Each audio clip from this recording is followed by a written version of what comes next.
नमस्कार, स्वागत है आपका अमर उजाला में। आपके साथ मैं हूं अभिलाषा पाठक। हर साल अमर उजाला शब्द सम्मान समारोह का आयोजन करता है और इस बार भी शब्द सम्मान समारोह के आयोजन में साहित्यकारों को पुरस्कृत किया जाएगा और ये होगा पद्म भूषण से सम्मानित एम राजम, प्रसिद्ध वायलिन वादक के हाथों से, उनके करकमलों से। और सबसे जो सुंदर बात है वो ये कि आज आपको महिला सशक्तिकरण हमारे मंच पर दिखेगा संगीत के ज़रिए, जब 3 पीढ़ियां एक साथ मौजूद होंगी। एम राजम, उनकी बेटी संगीता शंकर और उनकी नतिनी हमारे साथ हैं रागिनी शंकर। बहुत बहुत स्वागत है रागिनी आपका। धन्यवाद, नमस्ते। अब आपको ये भी बता दूं कि रागिनी और अपनी बहन नंदिनी के साथ प्ले करती हैं और उनका जो एक एल्बम है तराना, वो वर्ल्ड फेमस हुआ है। उसके लिए आपको बहुत बहुत congratulation. Thank you so much, thank you. मुझे ये बताइए कि आप अब तीसरी पीढ़ी हैं, तो ज़्यादा सीखना किससे होता है, नानी से होता है या मम्मी से होता है? तो पहले जब हमने शुरू किया था तो नानी के साथ शुरू किया था। At the age of 3 we started. तो हमारी फैमिली में ट्रेडिशन है कि जब बच्चा 3 साल का हो जाता है तो violin is presented to him और हर। तो यही ट्रेडिशन है, मेरे लिए सेम था, नंदिनी के लिए भी वही बात थी। तो फिर सीखने लगे और सीखते सीखते प्रोफेशन बन गया। कैसे जो पैशन प्रोफेशन बन जाता है तो कहते हैं कि आप उसमें बहुत फ्लरिश करते हो, तो आपको ये महसूस होता है? Absolutely, absolutely.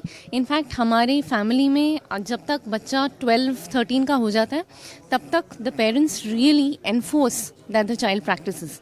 बट 13-14 के बाद क्या हो जाता है कि आपको ही अपने इंस्ट्रूमेंट के प्रति इतना लगाव हो जाता है, you start loving your instrument and then you don't need anyone to tell you to practice. वो अंदर से आता है कि आपको प्रैक्टिस करना है, आपको साधना करनी है, आपको आगे बढ़ना है। आज नंदिनी हमारे साथ नहीं है, वो दूसरे कार्यक्रम में मशगूल हैं। तो ये बताइए मुझे कि सोशल मीडिया पे एक सवाल बहुत चलता है और लोग जानना चाहते हैं कि नंदिनी और रागिनी क्या ट्विन्स हैं? इसके बारे में कुछ बता दीजिए हमारे दर्शकों को। हाँ जी, हमारे जो नाम हैं वो एकदम सिमिलर हैं, मिलते जुलते हैं और हम साड़ी पहनते हैं प्रोग्राम के लिए। लेंथ ऑफ हेयर भी सेम है, तो लोगों को लगता है हम ट्विन्स हैं, लेकिन हम ट्विन्स नहीं हैं। हमारे बीच 3.5 years का एज गैप है, so we are that far apart. तो कौन बड़ा है, बड़ी बहन कौन है आप दोनों? मैं बड़ी हूँ और हमारा जो ग्रुप का नाम है तराना, जो र और न है तराना में, जो इनिशियल्स हैं वो हमारे नाम के ऊपर है। तो र फॉर रागिनी एंड न फॉर नंदिनी। बहुत सुंदर। अच्छा ये बताइए कि आपकी माँ जो है वो और आपकी नानी जो है वो बिल्कुल गाढ़े शास्त्रीय संगीत के लिए जानी जाती हैं। अब आप फ्यूजन को भी एक्सप्लोर कर रही हैं, जो वेस्टर्न म्यूज़िक है उसके साथ भी कोलैब कर रही हैं, तो हाउ इज़ द एक्सपीरियंस और उनका क्या उस पर रिएक्शन होता है, प्रतिक्रिया होती है? अच्छा, as a young generation I think हमारी रिस्पॉन्सिबिलिटी है कि हम ट्रेडिशन को भी साथ में लेके चलें और आगे की पीढ़ी को उनको क्या पसंद है वो भी दें। तो we have to bridge the gap between tradition and modernity, between the ancient customs and the modern technology. So Tarana is a medium जिसके द्वारा हम इंडियन मेलोडीज़ को 21st सेंचुरी म्यूज़िक प्रोडक्शन के साथ फ्यूज़ करते हैं।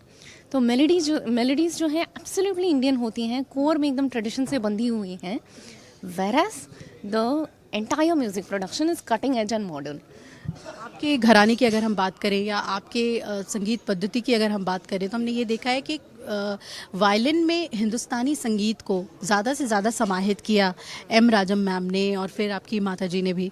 तो आपको लगता है कि इसका एक बहुत बड़ा फ़ायदा आपको मिल रहा है कि जो वाद्य है वो चाहे कर्नाटिक है, लेकिन उससे जो पूरे हिंदुस्तान का संगीत है वो आसानी से निकलता है? आई थिंक वाद्य वैसे तो यूनिवर्सल है, इंडिया तक सीमित नहीं है, वेस्ट में भी है, लेकिन जो टेक्निक मेरी नानी ने डेवलप किया है गायकी अंग का, आप जैसे एक फ्रेज जो आप गा के सुनाते हो उसी को वो उस एग्जैक्ट मेथड में रिप्रोड्यूस करती हैं। तो ये एक बड़ा गिफ्ट है हम सब के लिए फैमिली में, जो उन्होंने पास डाउन किया है to my mother, to me, to Nandini. तो और हमारी फैमिली में एक्चुअली मैं 8वीं पीढ़ी हूँ। I am the 8th generation in my family. Violin since 4 generations, उसके पहली 3 जनरेशन वोकलिस्ट थे। तो गायकी अंग को बजाना मुश्किल काम है, लेकिन इतना सुकून मिलता है क्योंकि आप ह्यूमन इमोशंस को वायलिन के द्वारा कितने अच्छे से डिपिक्ट कर सकते हो। अच्छा, मैं संगीता मैम से पूछ रही थी, आपकी माता जी से, कि ये जो अब रील कल्चर आ गया है, लोग संगीत भी रील्स में सुन रहे हैं, तो क्या ये चुनौतीपूर्ण है? तो लेकिन आप तो रिलेट कर पाते होगे इससे, क्या आपको भी ये चैलेंजिंग लगता है या लगता है कि ये राइट प्रैक्टिस है? आप कैसे देखते हैं ये जो रील कल्चर है, उसी में संगीत को इतना इतने इतने घंटों के रियाज आप करते हैं और उसको वो चंद सेकंड्स में, चंद मिनटों में निकल जाना, तो आप इसको कैसे देखते हैं? Do you really agree with this concept, और यू फील कि नहीं, शास्त्रीय संगीत को अलग रखो रील की दुनिया से? मुझे लगता है कि balance in life is the best answer to anything. तो अभी आप देखो, लंबे घंटे की फिल्म भी होती है, 2 घंटे 2.5 घंटे की फिल्म भी होती है, और एक 5 मिनट की फिल्म भी बनती है। Similarly music can be of 1 minute, music can be for 2 hours. So it's all about what you cater to. मतलब अगर आपकी ऑडियंस को 1 मिनट की रील बहुत पसंद आ रही है, क्यों नहीं, आप उनको वो देना। कॉन्सर्ट में वो 2-2 घंटे के लिए बैठने के लिए रेडी है, why not, give the audience what they want. And most importantly, जब आप कोई भी चीज़ को प्रदर्शित करते हो, वो पहले you have to believe in it, क्योंकि अगर आपको पसंद है, आपकी ऑडियंस को वो वाइब्रेशन चली जाएगी और उनसे प्रोत्साहन मिलके आपको और भी प्रोत्साहन मिलेगी टू डू इवन बेटर। बहुत सुंदर बात आपने कही है। और जो कमिंग जनरेशन है, जो न्यू जनरेशन है, उनको आप क्या कहेंगे? म्यूज़िक को किस तरीके से अपनी लाइफ में उनको जगह देना चाहिए? जो बचपन से नहीं सीख पाए हैं, क्या अभी भी एक राइट अपॉर्चुनिटी है टू स्टार्ट? क्या आप कहेंगे उनको? हाँ जी, ज़रूर, आपने ही कह दी बात एकदम। एज इज़ नो बार, आप कभी भी शुरू कर सकते हो। और जिनको, if they are not able to start, at least listening to music, आप 10 मिनट 15 मिनट म्यूज़िक को सुन लो, आपकी सारी जो टेंशन वरीज है दूर हो जाएंगी, कोई भी प्रकार का म्यूज़िक हो। And if it's possible for anybody, I would highly highly recommend कि आप कोई एक इंस्ट्रूमेंट को चुनो या फिर गाने को चुनो जो आपको पसंद है, और उसको आप 20 मिनट दिन में करो, आपकी लाइफ चेंज हो जाएगी। बहुत बहुत शुक्रिया रागिनी, आपका हमसे बातचीत करने के लिए। और आपने जो बात बताई है कि लाइफ कैसे चेंज कर सकते हैं, मुझे लगता है हमारे दर्शक उसको बहुत ही एक पॉजिटिव स्पिरिट मिलेंगे। बहुत बहुत शुक्रिया अमर उजाला से बातचीत। Thank you so much, thank you so much, it is my pleasure.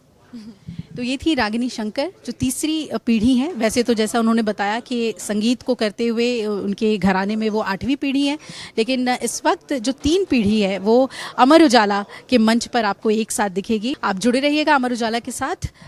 नमस्कार। अगर आप ये वीडियो YouTube पर देख रहे हैं तो हमारे चैनल को सब्सक्राइब कर बेल आइकन दबाएं, और Facebook पर देख रहे हैं तो हमारे पेज को लाइक करें। 8 मिलियन प्लस सब्सक्राइबर, आपके इस भरोसे के लिए बहुत धन्यवाद।